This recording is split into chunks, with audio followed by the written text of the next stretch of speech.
வேலைக்கு வேற போகணும் அப்படிங்கிற ஒரு எண்ணம் சிலருக்கு இருக்கும். ஏன்னா பொழுது விடிஞ்சு அந்த வேலைக்கு போனோம் அப்படின்னா ஒரே மலப்பாக இருக்கும். அவங்களோட மல்லு கட்டுறது எப்படி, ரெண்டாம் தாரம் கட்டின மாதிரி இருக்குடா வேலைக்கு போகிறது அப்படின்ற மாதிரி சிலர் இருப்பான்.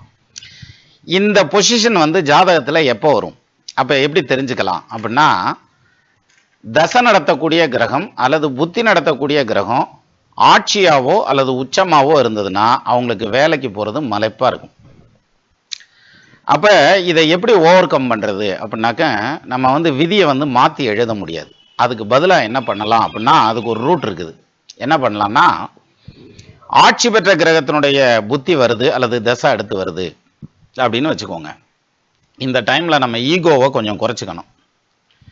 அதாவது ஃபோர்ஸாக போய் நம்ம மோதக்கூடாது. நான் நியாயவான், நீதிமான், தர்மவான் அப்படின்னு சொல்லிட்டு நான் ஸ்ட்ரைட் ஃபார்வேர்டாக இருப்பேன் அப்படின்னு போனோம்னா ஜெயிக்காது. அஞ்சுவது அஞ்சாமை பேதமை அப்படின்னா, அப்போ உங்களுடைய ஃப்ளெக்சிபிலிட்டியை கொஞ்சம் கூட்டிக்கணும். எப்போ இந்த ஆட்சி பெற்ற கிரகத்தினுடைய திசையோ அல்லது புத்தியோ நடந்ததுன்னா அந்த டைமில் வந்து கொஞ்சம் ஃப்ளெக்சிபிளாக போனீங்கன்னா நிச்சயமாக ஜெயிச்சிடலாம்.